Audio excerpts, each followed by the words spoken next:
Harry Kane's shock Premier League return? Manchester United in official talks for Šeško. Is the deal done? Darwin Núñez in sensational Italy move. And Nicolas Jackson. Why Newcastle? All that and loads more in today's episode.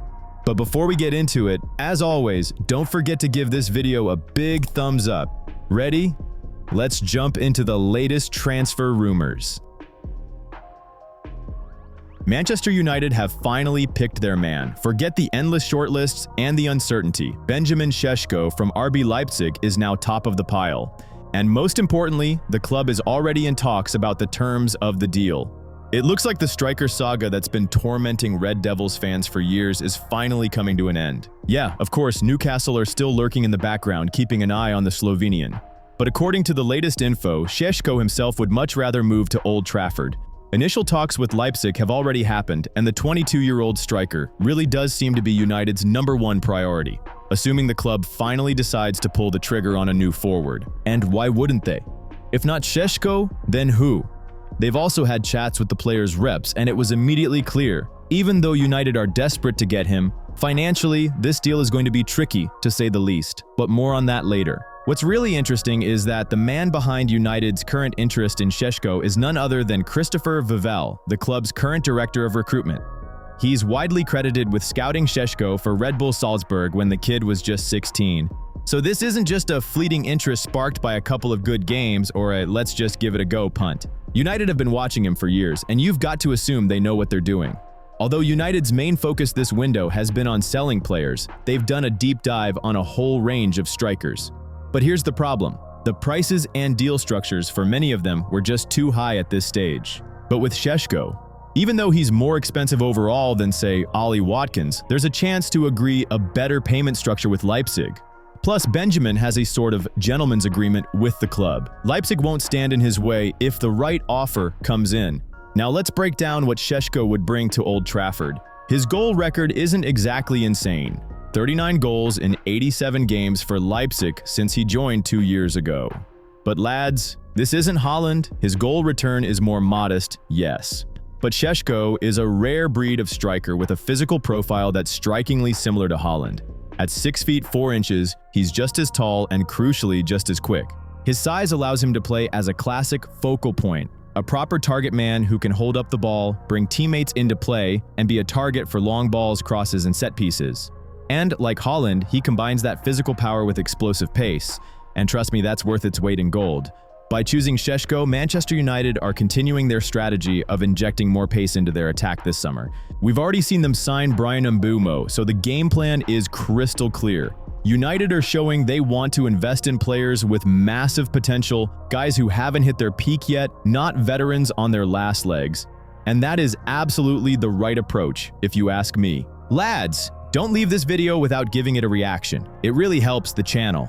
Give it a thumbs up or down, preferably right now. And of course, drop a comment. We'd be grateful. But of course, the deal isn't done yet, and United will have to work hard to get it over the line. The main task is to be 100% sure the transfer is affordable. According to The Athletic, Leipzig have set an asking price of 75 million euros for Šeško. Plus, they want add-ons and a sell-on clause. His contract runs until 2029, so there's plenty to negotiate. However, even though the asking price is a stumbling block, the idea of Šeško, his potential? Bloody hell, that's a game changer for United. An official bid could be coming very soon. According to insider reports, Fulham have approached Arsenal with a proposal to sign Alexander Zinchenko. This development immediately raises questions about the player's career trajectory, as a move to Fulham would be perceived as a step down for a player recently involved in Champions League campaigns and considered a key signing. Regrettably, the period when Zinchenko was a transformative and indispensable figure for the Gunners appears to have passed. We are now witnessing the latest stage in his London career, which has taken a downturn. Following the acquisition of Ricardo Calafiori for the left-back position, Zinchenko's place in the starting 11 has become precarious.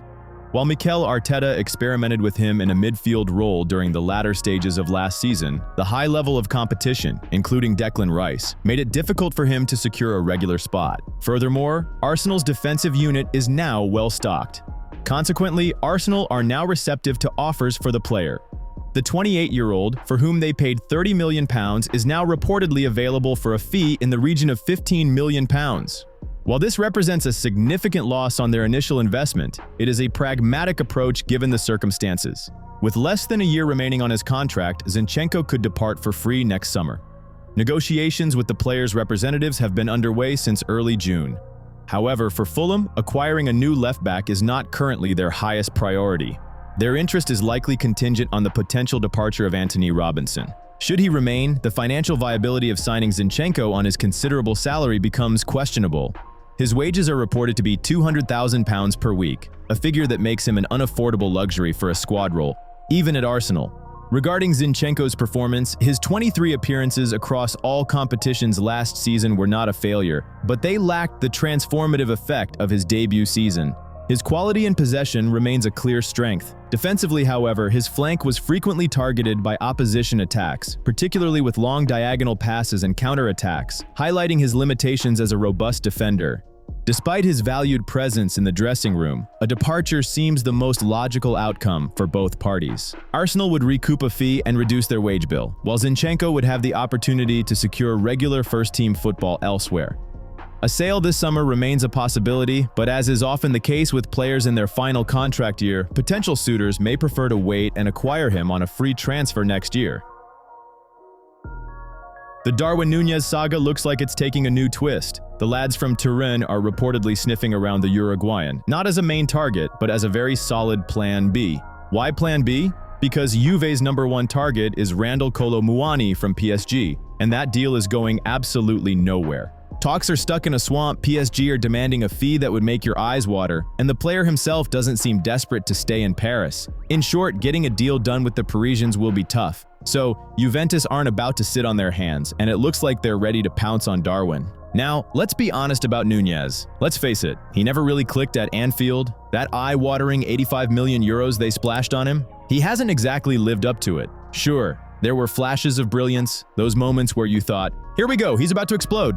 But then, it would all go quiet again. Consistency? Darwin still seems to be figuring that one out. And now that Liverpool have also signed Hugo Ekitike, the seat under Núñez isn't just shaking, it's properly on fire. That's a massive hint from the club, isn't it? Liverpool themselves are not against offloading the Uruguayan. They need the cash, and the more the better, to fund a move for Isak. The asking price is rumored to be around 60 to 65 million euros. For a player who hasn't quite worked out, that's a pretty decent price tag. But Juventus naturally want to do a loan deal with an option or maybe an obligation to buy. Liverpool, however, will likely dig their heels in and demand a straight sale. They need money now, not promises. And that, of course, is the main sticking point. By the way, while we're talking about a staggering 85 million euros for Núñez and 60 to 65 million euros to sell him, let me ask, are you still waiting for someone to pay you to subscribe to this channel? Or did you just forget it's completely free and doesn't require any complicated buyout clauses? Just click it. It's way easier than getting the Isak transfer done. Interest in Núñez isn't just from Juve, by the way. Remember, Napoli were sniffing around, but they quickly backed off when they heard Liverpool's demands. The Saudi clubs Al Hilal and Al Ahly were also circling with bags of cash. But you've got to give the lad credit, he reportedly wants to stay in European football. Good on him.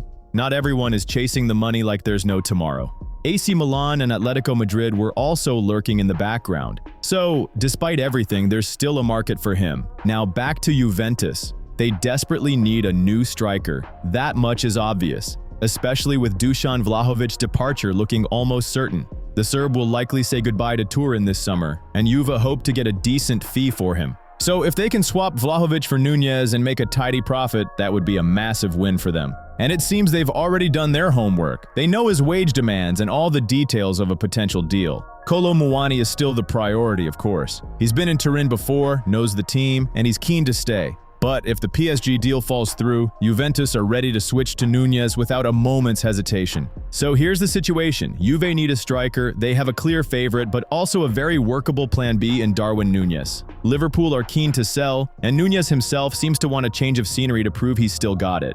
He's still relatively young, his potential is off the charts, and maybe a change of scene is the magic kick up the backside he needs to finally justify his price tag. What do you guys think? Should Juventus take the risk on Darwin, given his inconsistency, or should they try to grind out the Kolo Muani deal? And what's next for the Uruguayan this season? Share your thoughts in the comments, I'd love to know what you think. Right, the Douglas Luiz saga at Juventus is probably one of the most textbook stories of this transfer window. A player gets bought for 51 million euros, he's meant to be a key signing for Thiago Motta, and then a minute later he becomes such a headache that the club wants to get rid of him at any cost. Well, almost any cost. They want 40 million euros back so they're not at a loss and can actually sign some new players. And it all started so beautifully. But in Turin, it all went pear-shaped for the Brazilian. Bad form, endless injuries. And to top it all off, Motta, the very man who brought him in, got the sack. But that, it seems, was just the beginning, because Douglas Luiz then managed to not show up for the first day of preseason training. Just didn't turn up. Naturally, Juventus took that as a massive slap in the face. The club director, Damian Comoli, didn't mince his words, saying Luiz showed disrespect to his teammates and the entire group. Of course, Douglas immediately apologized. Juventus suspect this was all part of a calculated plan. The player deliberately skips training to put pressure on the club and force his way out. What's more, they reckon he's had a deal sorted with another club for a while. And according to the media, the Brazilian has his eye on a return to the Premier League. And here a few options pop up. Nottingham Forest, according to Matteo Moretto, have already made an offer, a loan with an option to buy that could become an obligation. West Ham are right there with them, offering a 10 million euro loan with a 30 million euro obligation to buy next summer. But the main contender, it seems, is Everton. Núñez is personally asking the board to sign Luiz. And according to Fabrizio Romano, the player has already given Everton the green light. This will obviously speed things up, especially after Luiz's little no-show stunt. Romano, by the way, has stated that Luiz's exit from Juventus this summer is determined, so it's basically a done deal. Juventus, of course, want a permanent transfer and they're 40 million euros right here, right now. They need cash for new players, not some installments or loan deals with options.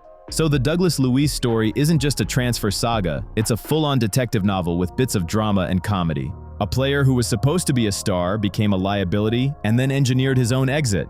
The Premier League awaits with open arms. And the big question is, can he actually reboot his career in England?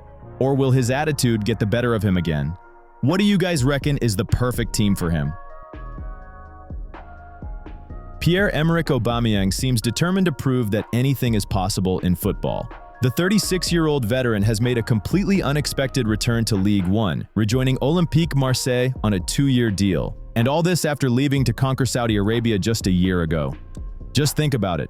The man played a season there, scored 17 goals in 32 league games for Al Qadsiya, and less than a year later he's back at the Velodrome. Did the fairy tale in the East lose its charm so quickly? Remember how he was seen off from Marseille last summer? He left following the arrival of Roberto De Zerbi. And amusingly enough, De Zerbi himself, speaking to L'Équipe, admitted, "He's a top player, a great guy. I was disappointed when he left last season." Talk about a twist of fate, eh? The coach under whom the player left is now missing him. And now Aubameyang returns on a free transfer. A brilliant bit of business. Of course, it wasn't without its hitches. His transfer was initially delayed due to some administrative issues.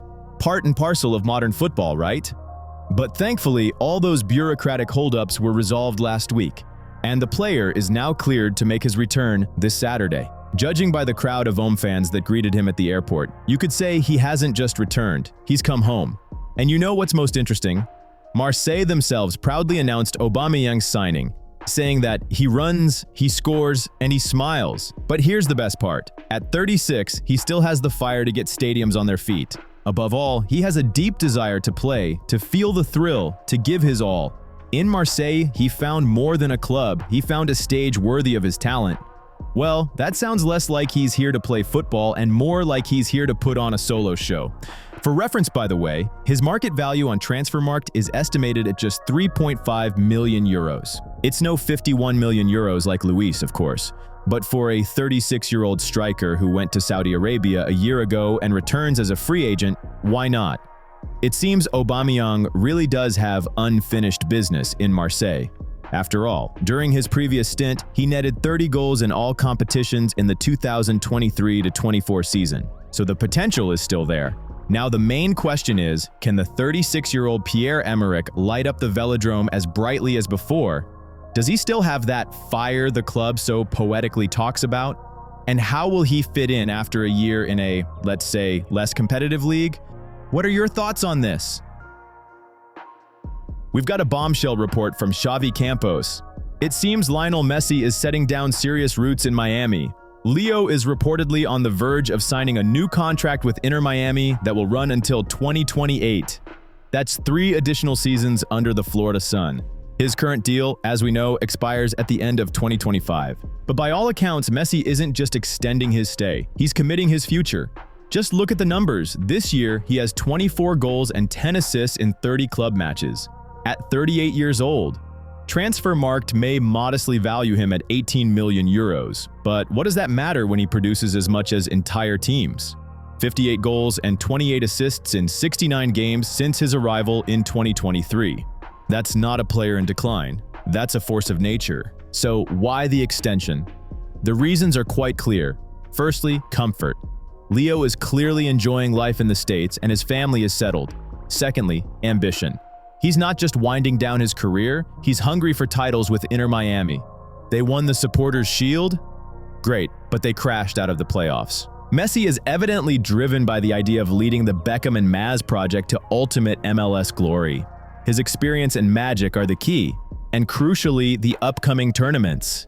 Insiders are directly linking the extension to the 2026 World Cup in the USA and the 2028 Copa America. What about Saudi Arabia? Yes, the rumors were there, as always. They were waving mega contracts at him. But Leo chose stability, the project, and his family. And frankly, it's a logical choice. Why would he need the desert when in Miami he is king? The project is growing before his eyes, and the quality of life is top-notch. The finances? Details remain hazy. But the fact is, both sides want this to continue.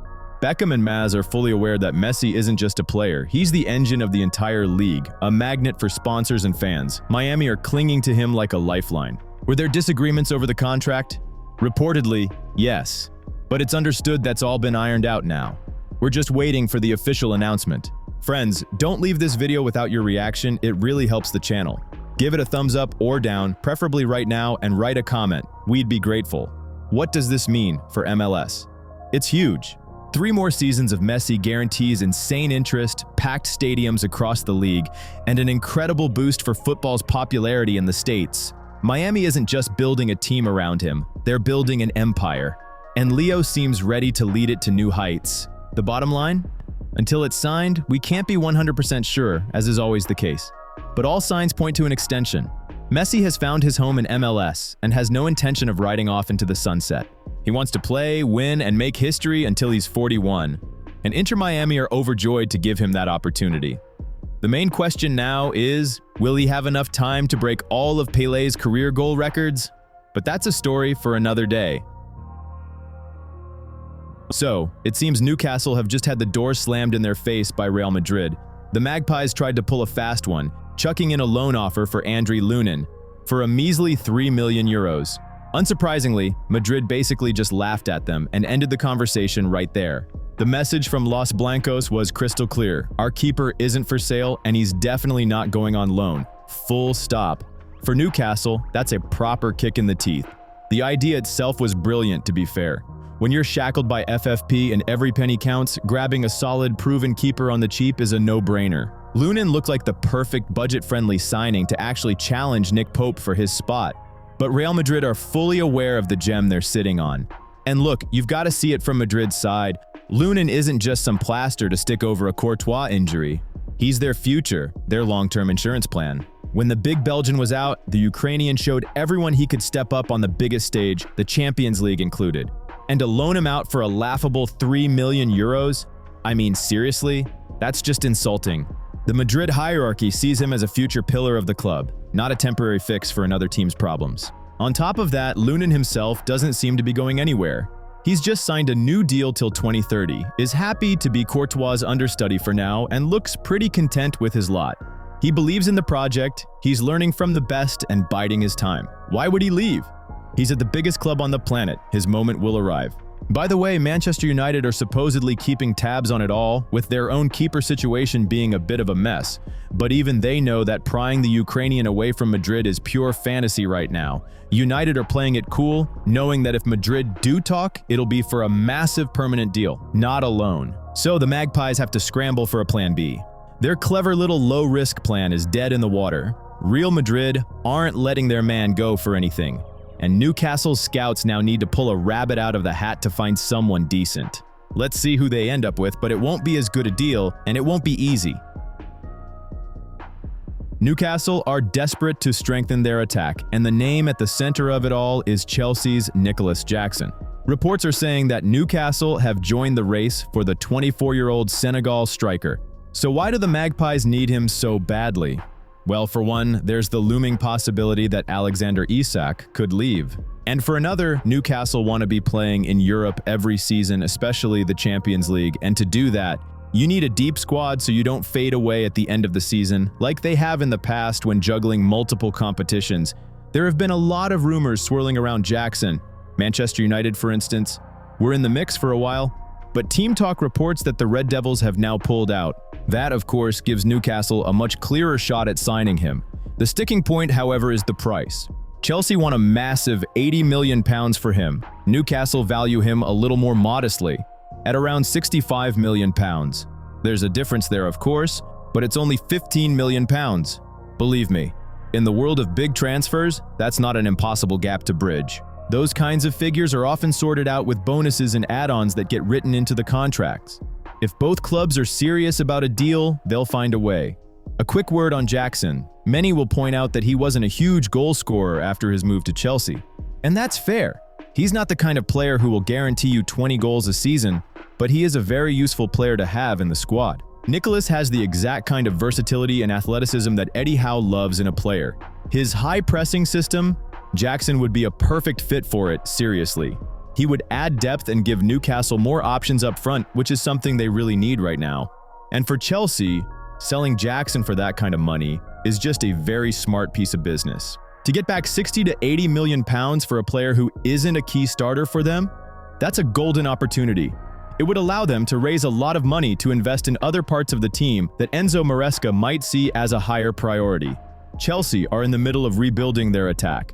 And with their ambitions in the transfer market, Jackson probably isn't going to get a lot of game time. So Newcastle are looking for a big move to kickstart their fairly quiet summer, and Jackson seems to be a perfect candidate to be their main striker next season, or at least a very strong contender for a starting spot. Honestly, I feel like this deal is not just possible. It feels like it's getting close. All the pieces fit. Newcastle's need, Chelsea's willingness to sell, and a relatively small gap in the price. I wouldn't be surprised to see Nicolas Jackson in a Newcastle shirt soon. But what do you think? How much of an upgrade would Jackson be for Newcastle? And are Chelsea making a mistake letting such a useful player go? Let me know your thoughts in the comments. I'm really interested to see your take on it. Harry Kane could be on his way back to the Premier League. Yep, the first whispers have already started. The source is The Telegraph, so this isn't just some random rumor. It's got some proper weight behind it. According to the report, Kane's contract with Bayern has a release clause that gets cheaper every year. The Germans planned for a potential exit right from the start, which tells you a lot. But that's not all. Tottenham, the club where Kane basically became a legend, have a priority buyback option. So if someone makes an official bid, Spurs can match it and get Harry back. Whether that's realistic is another question. Right now, we don't know if Kane himself even wants to return to London, where he spent most of his career.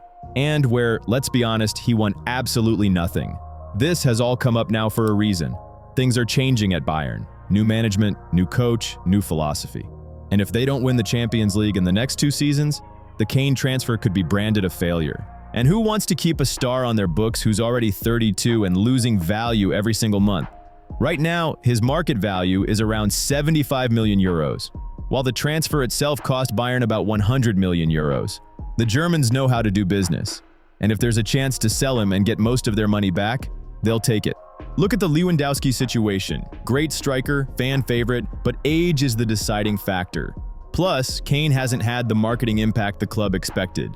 That's a fact. So Bayern are strategic thinkers, and Kane isn't delivering the marketing goods. And you? If you watch this channel all the time but haven't subscribed, you're a strategist, all right?